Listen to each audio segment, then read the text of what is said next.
Hi guys, this is Max here, back again with a brand new and hopefully great political video, and today we're going to make a prediction for the 2022 United States Senate elections.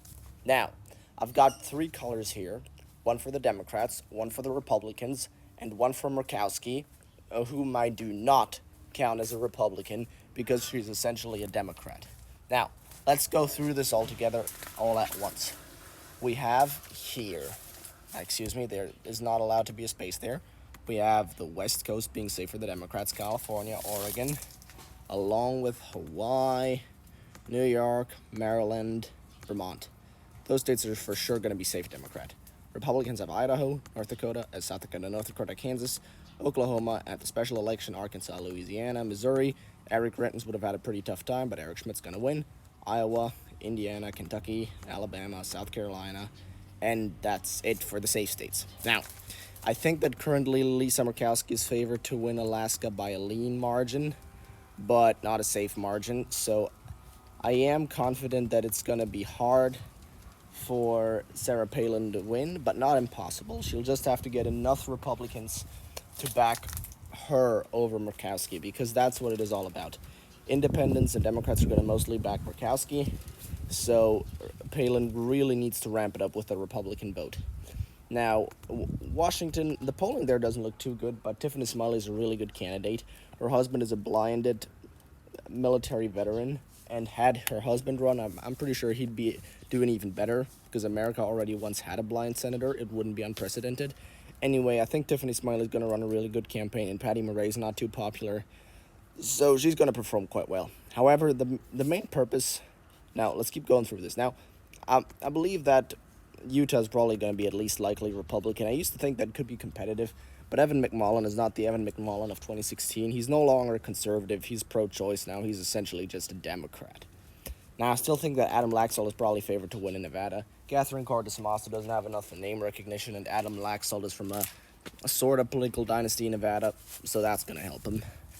I think in Arizona, Republicans are tiltedly favored at the moment, but Mark Kelly, the reason why I think Mark Kelly is going to lose, that's because he's by far behind his polling numbers in 2016, and he barely won back then.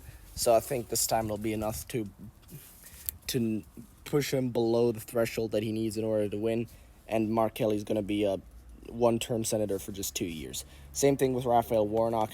I think he's in an even worse position.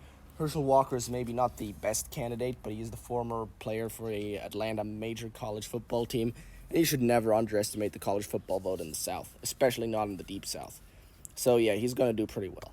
North Carolina, the polling there shows it to be a close race, but nobody has an idea who that Beasley woman is in the first place. So I actually think Ted Budd might even win by a likely margin when it's all said and done. So yeah, I'm not sure. I'm actually going to put North Carolina likely because Ted Budd has name recognition, his opponent does not. Florida is going to be likely too. No reason to assume that Marco Rubio isn't going to win, but Marco Rubio looks kind of cringe, and he always looks mad no matter what situation. Now, Illinois, I think, is going to be likely because it's going to be a Democrat Party incumbency midterm year, and Republicans will do slightly better, but I don't see a real chance at Illinois flipping. Connecticut, I put as likely before, but I actually think it's going to be safe. Republicans made the pretty stupid decision to nominate a guy who's quote-unquote America first, America populist. Like, they nominated a guy who is all the way with Donald Trump, and that just doesn't pull well in Connecticut. I mean, I made a whole video about this. I'm saying far-right Republican candidates are great, but Maryland, Connecticut, you can't run Trump election denialists there and expect them to do well, because these states are just not conservative at all. So, running the first woman chair of the Republican Party in Connecticut, who was also pro-choice, I mean, I wouldn't have agreed with all her policy positions, but at least she would have had a shot at winning. So if you have to choose between a moderate Republican and a Democrat, I always go for the moderate Republican. I don't put candidates forth out of principle and then see them lose.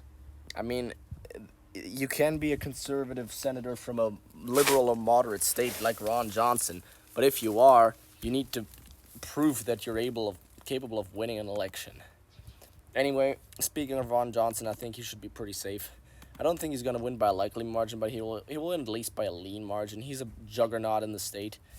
And just like the Republicans had sort of a problem with the Pennsylvania Senate race of not picking a clear frontrunner early on, the same problem that's the Democrats' problem in Wisconsin, because there are three big name candidates there, and nobody has an idea who's gonna be it so far.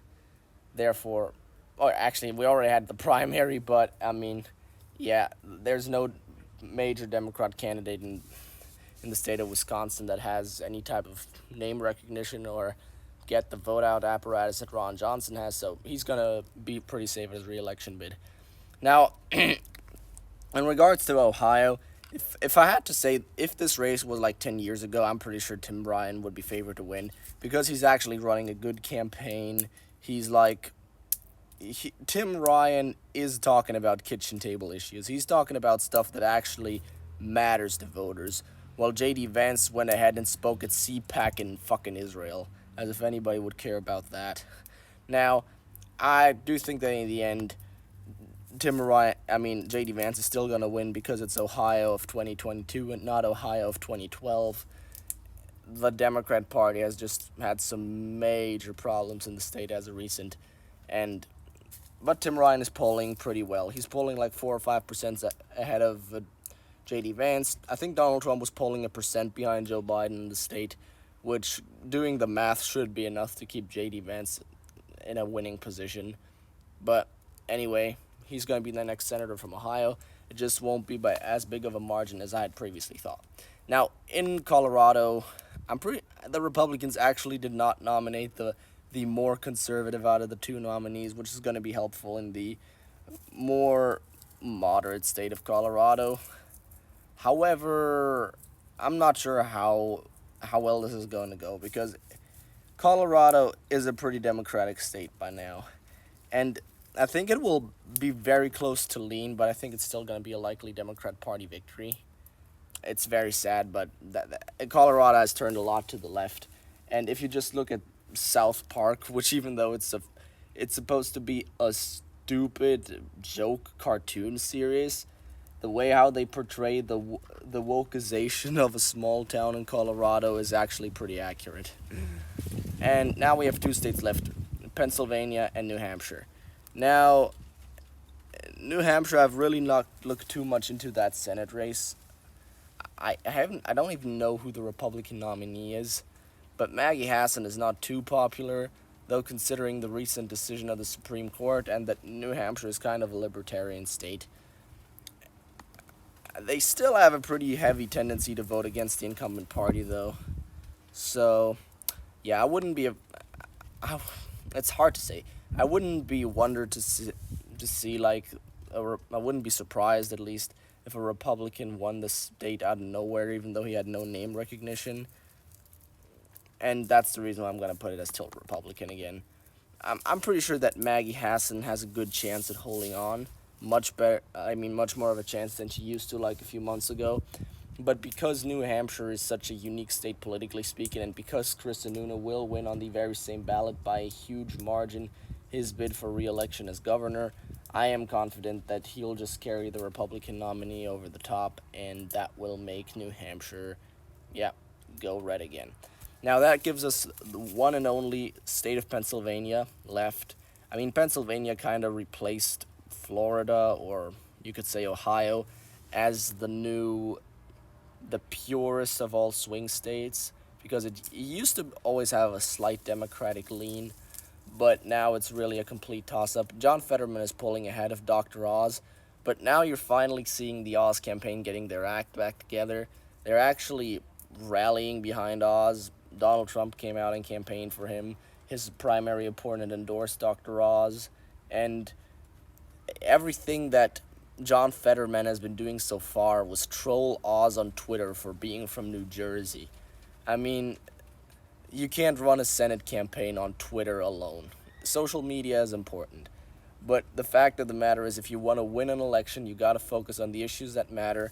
And John Fetterman is not focusing on those issues. He's mostly about, like, he's not even getting out of his basement. He had a heart attack or something like that. And I think the polls right now are very misleading. And in the end, when it's all said and done, Oz will win a narrow victory. But again, could be wrong about that. Arizona, Pennsylvania, New Hampshire, these states could really go either way. I have no clue how this is all gonna go, and we will all just have to wait and see how it evolves. But one thing is for sure, the Republicans are not doing as well as they were a few months ago.